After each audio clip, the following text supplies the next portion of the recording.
जय श्री कृष्ण मित्रों, शिव शक्ति एस्ट्रोलॉजी में आपका स्वागत है। जैसे मैं आप लोगों को कुंडली विश्लेषण में सिखाता आया हूँ, आपको सूत्र बता दिए और ये भी बताया कि आपको 3 बिंदु बहुत ध्यान रखना है विश्लेषण करते समय। भाव, भावेश और उसके कारक। तो आज हम चर्चा करेंगे भावेश की कि कोई भी भाव का कारक है। जैसे द्वादश भाव मैंने आपको बताया था, कुंडली में 12 भाव होते हैं, 1 से लेकर 12 तक। 1 2 3 4 5 6 7 8 9 10 11 12, ये 12 भाव आपको बताए थे।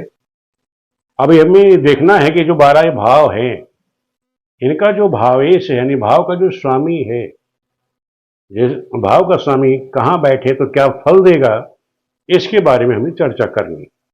जैसे 12 भाव है और 12 भाव के भावेश किस भाव में बैठेंगे तो क्या फल देंगे, इसके बारे में चर्चा करेंगे। तो आज शुरुआत हम करते हैं, पहले ले लेते हैं लग्न को। अब समझ लीजिए, पहला भाव जो होता है, ये हमारा पहला भाव है, ये हो गया हमारा लग्न।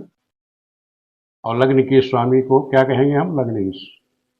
इसको हम कहते हैं लग्नेश, ये हमारी लग्न है और इसका जो स्वामी होगा उसको कहते हैं हम लग्नेश। पहले भाव का जो भी स्वामी लग्नेश होगा। अब ये लग्नेश कहाँ कहाँ द्वादश भाव में जब बैठेगा तो कहाँ क्या फल देगा, इसके बारे में आज हम चर्चा करेंगे। अब ये समझ लो, जैसे लग्न का स्वामी है, कोई भी लग्न हो, कोई भी लग्न हो सकती है, मेष वृक्ष मिथुन कर्क सिंह कन्या तुला वृश्चिक धन मकर कुंभ मीन, कोई भी राशि यहाँ बैठी हो, 1 से लेकर 12 तक कोई भी राशि यहाँ बैठी हो और उसका स्वामी उसी में बैठा हो, लग्न का स्वामी लग्न में ही बैठा हुआ हो, तो क्या होगा? ऐसे जातक हमेशा दीर्घायु होंगे। पहले लग्न है, लग्न शरीर का होता है, ऐसे जातक दीर्घायु होंगे, शरीर से बलिष्ठ होंगे, राजा के समान उनका जीवन होगा, आत्मबली होंगे बच्चे। तो इस तरह ध्यान रखो, किसी कुंडली आपके सामने आ जाओ, देखा आपने कि लग्न का स्वामी लग्न में ही बैठा हुआ है, तो समझ लेना ये जातक जो है दीर्घायु होगा, आत्मबली होगा और लंबी आयु वाला है, राजा के समान इसका जीवन होगा। क्योंकि आप बहुत बली हो जाते हैं, ऐसे बच्चे जीवन में कारगर होते हैं। और किसी की आपने देखी कुंडली, उसमें आपने देखा ये लग्न का जो स्वामी है यहाँ दूसरे भाव में बैठा हो। मान लो लग्न का स्वामी यहाँ करके बैठ जाए, लग्नेश यहाँ बैठ जाए, आपने देखा कि लग्नेश द्वितीय भाव में बैठ गया। अगर लग्नेश यहाँ द्वितीय भाव में बैठ जाएगा तो क्या होगा कि लग्न जो द्वितीय भाव होता है धन का है, तो इससे धनी बना देगा। परिवार का है, परिवार में परिवार के लोगों का इसको सहयोग प्राप्त होगा, मित्रों का सहयोग प्राप्त होगा। दूसरा है समाज में प्रतिष्ठित हो जाएगा।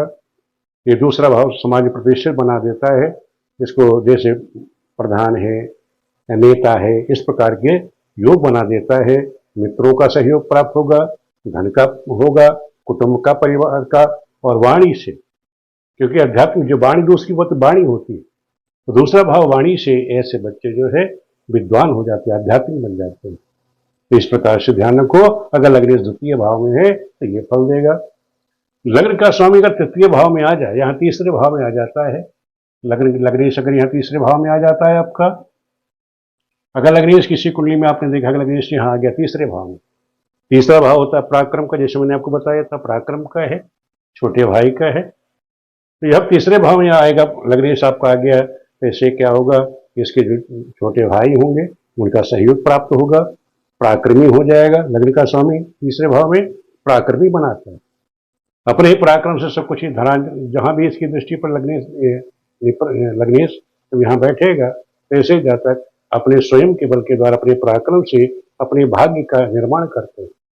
क्योंकि यहाँ लग्नेश होगा तो उसकी दृष्टि सीधे भाग्य पर पड़ेगी, तो अपने भाग्य का स्वयं निर्माण करेगा और पैतृक संपत्ति को भी, पैतृक संपत्ति यहाँ से प्राप्त होगी। पराक्रम यानी धर्म को करने वाला हो जाएगा, अपने भाइयों को सहयोग प्राप्त होगा, अपने पराक्रम से जीवन में सफल हो जाएगा।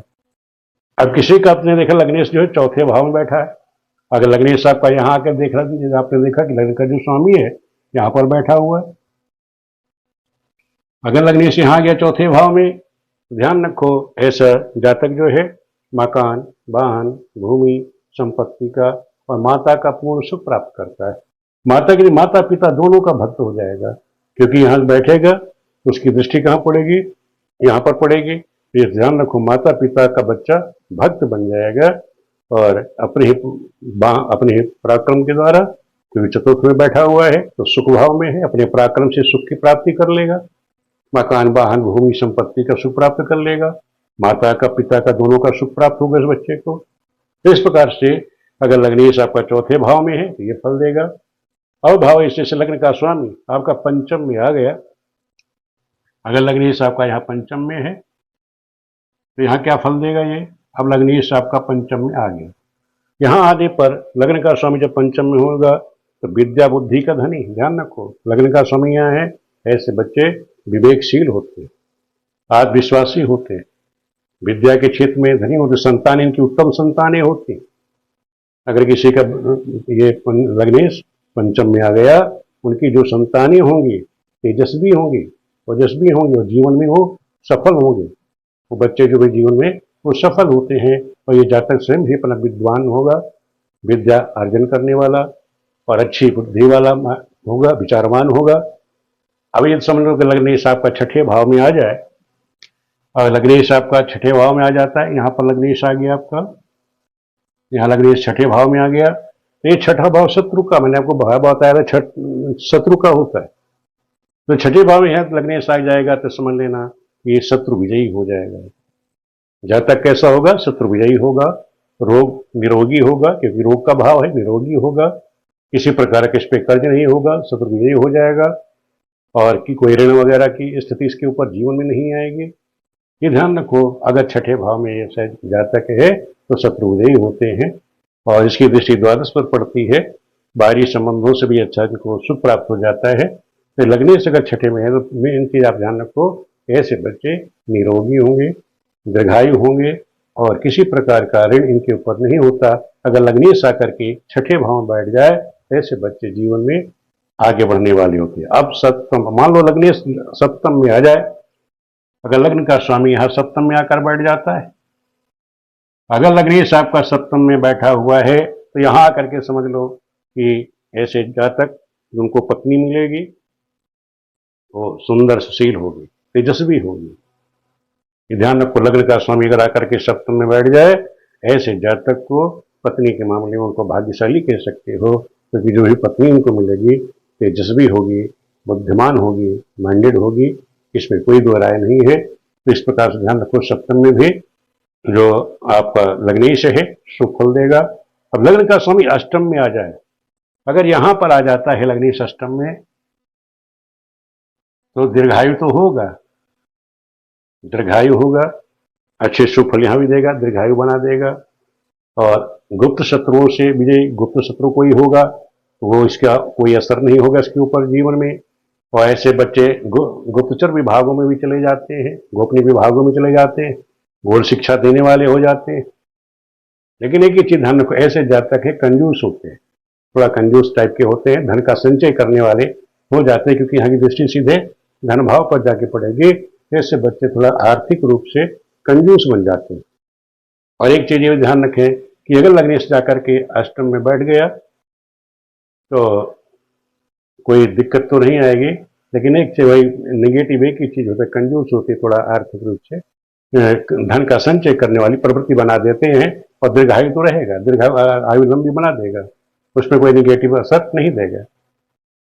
अब नाइन्थ में आ जाए, अगर लग्नेश आपका नवम भाव में है तो क्या देगा, नवम है हमारा धर्म का है, ये हमारा धर्म है। तो नवम भाव में जब लग्नेश पहुंच जाएगा, ऐसे बच्चे धार्मिक हो जाते हैं, धर्म को करने वाले हैं, पिता को सुख देने वाले हो जाएंगे, पिता को सुख भी देंगे, ऐसी बात नहीं है, क्योंकि पिता से द्वादश रहेगा, लेकिन पिता को ये सुख देते हैं, धार्मिक बच्चे हो जाते हैं, धर्म के अनुसार कार्य करने वाले होते हैं। ये भी ध्यान रखो, जो भी धनार्जन करेंगे, यहाँ धन का अर्जन किस प्रकार से करते हैं, अपने आत्मबल से, लेकिन यहाँ अगर लग्नेश चला गया तो ऐसे बच्चे जो है धर्म के अनुसार, धर्मानुसार अब धन का अर्जन करने वाले बनते हैं, और धार्मिक स्वभाव के होंगे।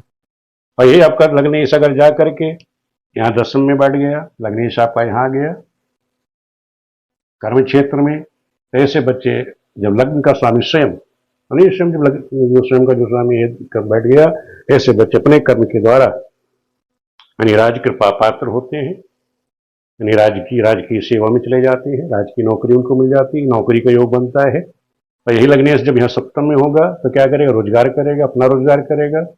यही लग्नेश जब आपका यहाँ चला जाएगा, दसम में चला जाएगा, ऐसे जातक नौकरी करते हैं, नौकरी प्रशासनिक क्षेत्र में चले जाते हैं। तो ध्यान रखो कि दोनों स्थितियों में अगर लग्नेश यहाँ पर है तो अपने रोजगार के द्वारा, यही लग्नेश आपका यहाँ दसम में चला जाएगा तो नौकरी के द्वारा, जो राजकीय सेवाएं हैं उनके द्वारा उसको अपने जीवन में सफलता प्राप्त कर लेता है। अब लग्नेश आपका अगर एकादश भाव में आ गया, एकादश भाव में आपका अगर लग्नेश जाएगा तो ध्यान रखो बड़े भाई से, यहाँ ध्यान रखो, यहाँ लग्नेश होगा बड़े भाई से, और इसकी दृष्टि कहाँ पड़ेगी, पुत्र पर। तो पुत्र से, बड़े भाई से इसको धन का लाभ मिलेगा, यानी बड़े भाइयों से भी और अपनी संतान से, अपनी बुद्धि विवेक से भी धन का लाभ करेगा। बुद्धि विवेक से, बड़े भाई से, संतान से धनादि लाभ इसको मिलेगा जीवन में। तो ऐसे बच्चे अगर किसी का यहाँ बैठा हुआ है तो जीवन में ऐसे बच्चे सफल होते हैं, कामयाब होते हैं, अपने पराक्रम से वो धर्म के कार्य करने वाले भी हो जाते हैं। अब अगर यही लग्नेश आपका द्वादश में चला जाए, ये 12वें घर में अगर लग्नेश आपका यहाँ चला जाता है, 12वें घर में आ जाए, तो ये ध्यान रखो कि ये लग्न का 12वां भाव है। तो मैंने आपसे बताया हुआ पिछली वीडियो में कि लग्न का स्वामी कोई भी ग्रह अपने से जिस भाव का स्वामी है उससे 12वें बैठेगा, उस भाव का नुकसान करेगा, हानि करेगा। ये हानि का स्थान है, खर्च का है, व्यय का है। तो जब यहाँ पर पहुंच गया तो समझ लो लग्न से संबंधित वो हानि कर देगा। ऐसे जातक खर्चीले होंगे, रोगी होंगे, और अगर द्वादश बैठ गया तो जेल है, जेल अगर कोई अनिष्ट ग्रहों का योग बन गया, शनि राहु का या मंगल शनि राहु इस प्रकार से योग बनते हैं, जेल ओल की यात्रा करा देते हैं। अनिष्ट ग्रहों के जब मैं आपको बाद में समझाऊंगा, लेकिन इसे इतना समझ लीजिएगा लग्नेश द्वादश भाव में चला गया तो इस भाव की हानि करेगा, लग्न की हानि करेगा, यानी आयु कम कर देगा, इसकी हानि करेगा नहीं, दीर्घायु आयु कम कर देगा, आयु से संबंधित हानि कर देगा, शरीर को निरोगी ना होकर के शरीर को रोगी बना देगा, शारीरिक कष्ट देगा और भिखारी बना देता है। खर्चा बढ़ जाएगा, क्या व्यय है उसका, व्यय बढ़ जाएगा। उसका व्यय कहाँ बढ़ सकता है, अस्पताल है, जेल है और भी अन्य कारण है, मैं आपको बाद में बताऊंगा। इस प्रकार से ये आपको द्वादश लग्नेश जो है इस प्रकार से द्वादश भाव में बैठेगा तो क्या फल देगा, इसके बारे में आपको जानकारी दी। ये भी ध्यान एक बता देता हूं आपको कि जो लग्न का स्वामी है लग्नेश, जो लग्न का स्वामी है ये 12 भाव में कहीं भी बैठे, ये जो द्वादश भाव है कहीं भी बैठेगा तो अशुभ फल कम देता है, अशुभ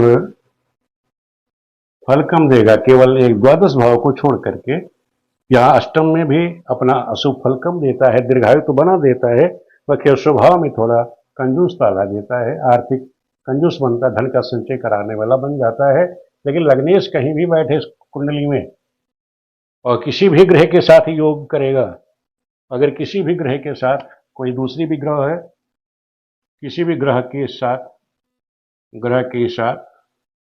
अगर ये योग करता है, जुड़ता है, युति करता है, तो भी ये उस भाव को, उस ग्रह के बल को बढ़ा देगा। समझ गए ना कि माना लग्नेश किसी भी ग्रह के साथ युति करता है किसी भाव में तो उस ग्रह के बल को बढ़ा देगा, और वो ग्रह जिस भाव का स्वामी होगा उसके बल को वो बढ़ा देगा। तो ये भी आपको सूत्रों को भी ध्यान रखना है फलित करते समय, तो आपको आई चीज आसानी हो जाएगी, फलित लिखते समय भी आपको आसानी हो जाएगी। लग्नेश कहीं बैठे अशुभ फल नहीं देगा, केवल द्वादश को छोड़ करके किसी ग्रह के साथ जब ये योग करेगा तो भी वो उसके ग्रह, जो भी ग्रह के साथ योग करेगा उसके बल को वो बढ़ा देगा। तो ये दो चीज आपको सूत्र भी मैंने समझा दी कि लग्नेश के साथ स्थितियां क्या होंगी। जैसे सूत्र में हम बताते आए हैं कि त्रिखट में ग्रह अशुभ फल देते हैं, यहाँ 3 छठे में, 8वें में, 12वें अशुभ फल देती हैं, लेकिन लग्नेश के में ये स्थिति लागू नहीं होती। लग्नेश कहीं बैठे, कोई भी सूत्र है वो लग्नेश कहीं बैठेगा अशुभ फल को नहीं देगा, जो भी ग्रह के साथ होगा युति करेगा उसके बल को बढ़ा देगा। वीडियो कैसे लगी आप लोगों को कमेंट करके मुझे अवश्य बताइएगा। इसी तरह फिर मैं कोशिश करूंगा पहले सभी द्वादश भाव के जो लग्नेश भावेश हैं उनके बारे में बताएं। फिर जो ग्रह हैं, ग्रह 12 भाव में कहाँ क्या फल देंगे उसके बारे में फिर विश्लेषण करेंगे। इसी प्रकार टॉपिक वाइज आपको हम समझाते रहेंगे और आप मेरी कोशिश यही रहेगी जैसे आप लोगों के सामने कुंडली जाए तो आप लोगों को विश्लेषण करने में कहीं कोई दिक्कत परेशानी किसी प्रकार की ना आए। वीडियो देखने के लिए आप सभी का बहुत बहुत धन्यवाद।